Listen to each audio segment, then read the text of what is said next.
Hello, library friends! Welcome to our very first Art Adventures program, brought to you by the Lynchburg Public Library. I am Miss Victoria, and I am very excited to share some awesome art projects with you as part of our summer reading program. Each Art Adventures video will begin with a brief introduction to a famous artist. We'll learn some fun facts about their life, we'll learn about the techniques they used to create their art, and then we'll look at some examples of their masterpieces before starting to make some of our very own. So, before I went to library school to earn my library degree, I first earned a bachelor's degree in art from Randolph College.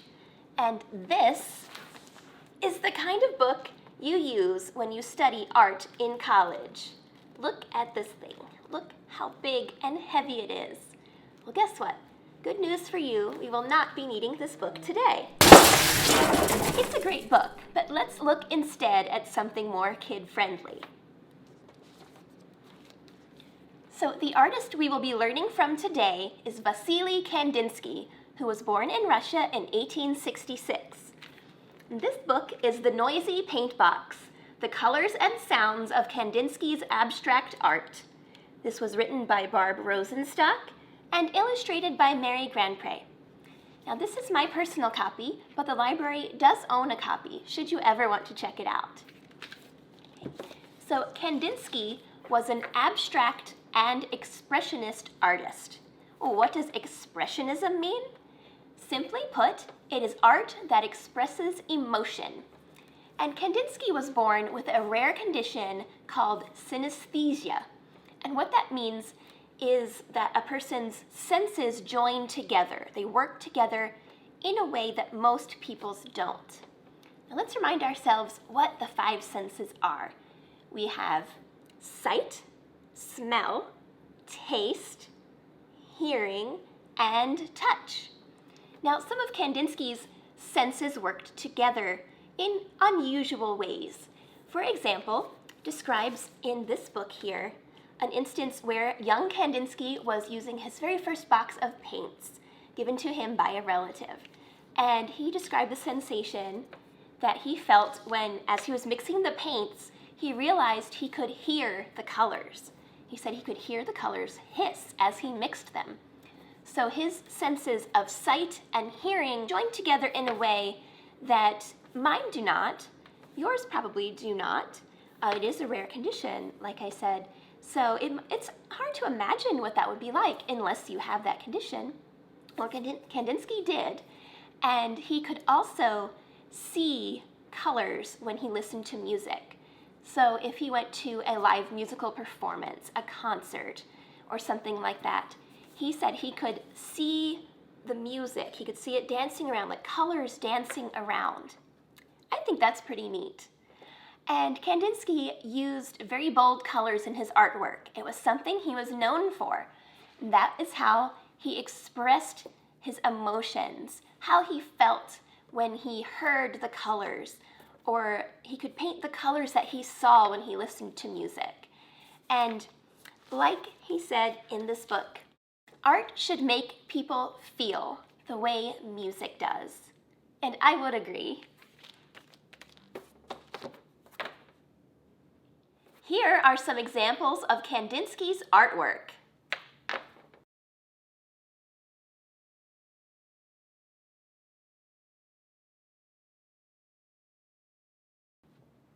The one we're going to play around with today is called Color Study, Squares with Concentric Circles.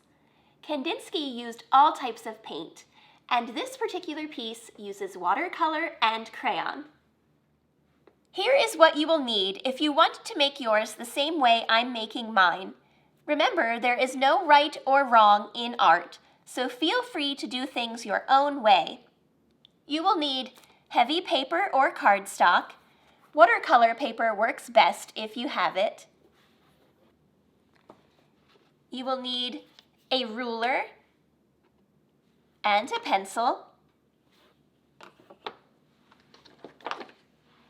You will need crayons. The more colors, the better. Or you could use oil pastels. You can see here, they look a lot like crayons and you use them the same way. But on your finished artwork, they will have more of a look and feel of oil paints. It's up to you, whichever one you'd like to use. I'm pretty sure you are more likely to have crayons at home. You will also need some kind of paint.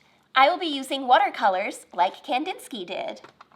You could use either the kind that comes in a palette, like this, or the kind that comes in a tube, like this.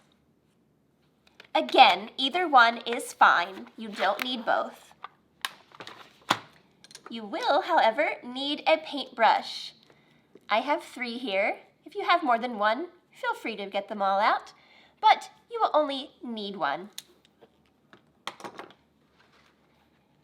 You will need some paper towels to clean up any spills that may happen, or to gently blot your artwork if it gets too wet. And you will need a cup or something similar to hold your water. I am using this palette because it's what I had handy. I'll be putting water in one section and mixing some of my paints in the other sections. You could also use a disposable plate or something similar to mix your paints, whatever you have handy. Let's get started making our abstract art. First, you'll want to section your paper off into squares very lightly with your pencil. You can measure them, or you can just eyeball it so they're all pretty much the same size. And of course, if you need help measuring with the ruler, just ask your adult for help. Now it helps to do one vertical line down the middle, going this way, and then 2 horizontal lines on your paper, going that way. And then you can go back in and add more vertical lines. I'll show you what I mean. And if your squares end up looking like rectangles instead, that's okay. It doesn't matter, and it just means your paper is a different size than mine. Okay, so I have gone ahead, I measured my paper across. My paper is 12 inches across, so I made a little mark here at 6 inches. So I know where to make my first vertical line. Whoop, there we go. And then I need to make a horizontal line here. And another one here, approximately. And then, if I measure, see, this is the center of my paper where I made the vertical line. Now, if I measure from the center of the paper over, that gives me 6 inches on the paper I'm using. So I'll make a little mark at 3 inches. And now I know where to make my next vertical line. At the 3-inch mark. Here we go. I'll just do the same thing on the other side. I have 6 inches here from the center of the paper over. Make a little mark there. This is the most complicated part of the project, I promise. And then you draw this line. So now I have a paper that is full of squares, ready to go.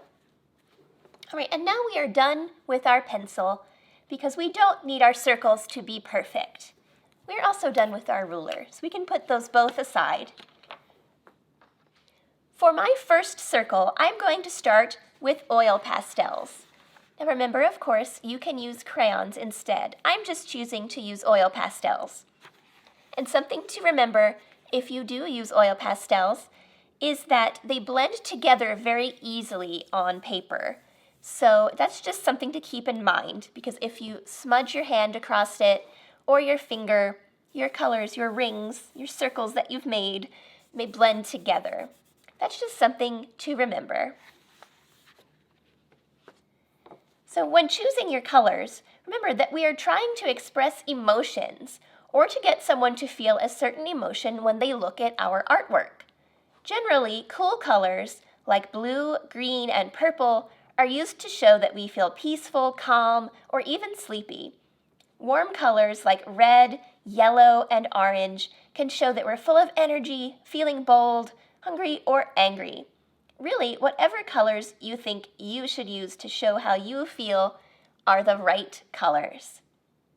And if you really want to paint like Kandinsky, I'd recommend listening to some music while you work. If the music happens to change your mood, then you can paint that feeling too. Okay, so I'm going to choose my first color now.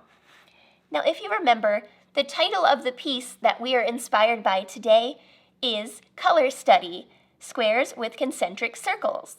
Now, concentric just means it's a circle within a circle within a circle within a circle. Lots of circles all together, each one bigger than the last. So we are going to fill each square with concentric circles in all different colors. Okay. I'm going to choose this nice happy cobalt blue here. It's a nice calm, soothing color to me. So for my first square, my very first circle I make will be this blue. Okay. Now, I'm really feeling this happy, springy green right now. It's a very cheerful, nice, pleasant color. So I'm going to do that one next. I'm just going to circle a ring. So I'm going to leave a little space in between the blue and the green. I'm going to make a ring around the blue.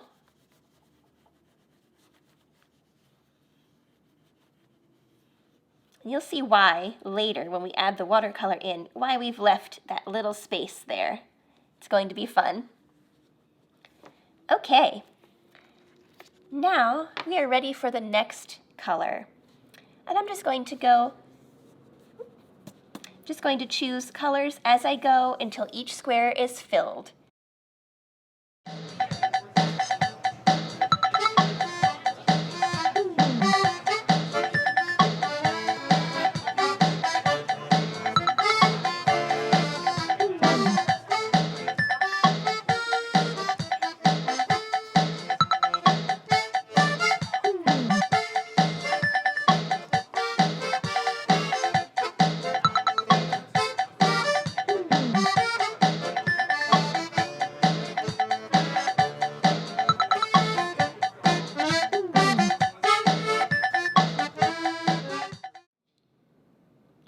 Okay, the big moment is here. We are ready to add watercolor to our project. So I'm going to choose my first color. You'll notice I am using the watercolor paints that are in the tube. As we said before, you can also use watercolor paint that comes in a palette. It doesn't matter, just so it is watercolor. And I like this purple here. It's a very, very fancy, cheerful purple. So I'm going to squeeze a little bit of that onto my palette. See? Okay, and I have my paintbrush here, and I've put water into my palette right there. So I'm going, actually let me get a paper towel all set to go. Got a paper towel here, very handy. So I'm going to wet my brush and add some water to the purple. Just mixing it up a little to get the purple nice and runny. You can see if I paint it on my paper towel how nice that looks. Okay, I'm going to get a little more. Okay, so I am ready to paint my first square. And I think I'm going to start up here in this corner. So you want to, as best you can, stay within the square. So I won't get the purple into the other squares. I'll just stay in this one square. So you just start painting and paint right over the circles. And you'll notice as you paint, whether you used regular crayon or the oil crayons, whichever one you used, you will notice that the watercolor is not covering it because the crayons are resisting the watercolor. And that is why we left space, if you remembered to do that. That is why we left some space in between our circles, in between our rings. And even if you didn't leave space, I didn't really leave it on all of mine. Even if you did not leave space, the watercolor still gets in between the little gaps where the crayon didn't fully cover the paper. And it's just a really pretty and fun effect. So yeah. So we're just going to continue like that for each one of my squares. And if you find that you've added too much water to your watercolor and it is making a puddle, don't worry. You can wait for it to dry. It will dry eventually. Or you can very carefully blot it with a clean paper towel. And if when you blot it, it takes off the watercolor you just put down, that's fine because you can just paint over it again when it's a little more dry.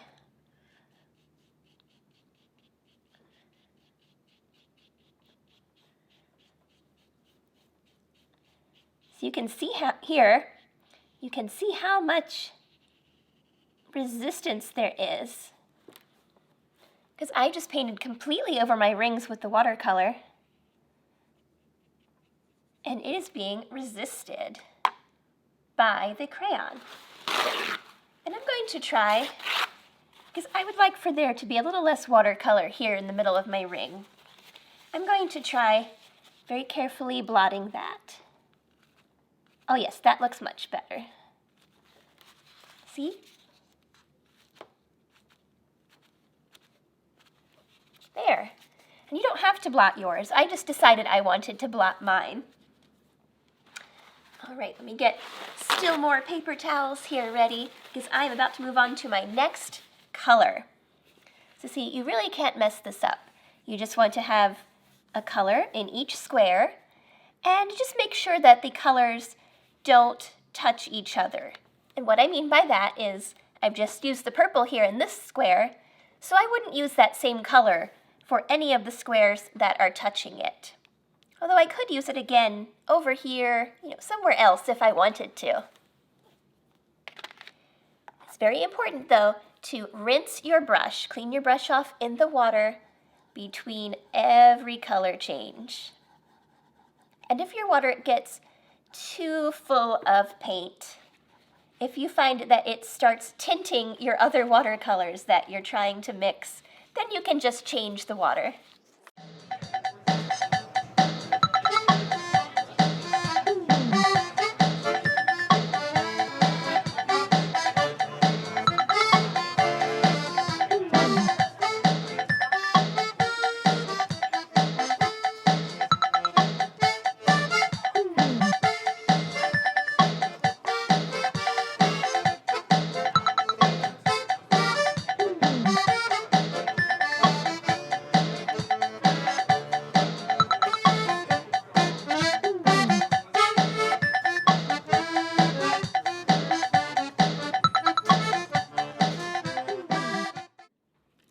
And now my artwork is complete.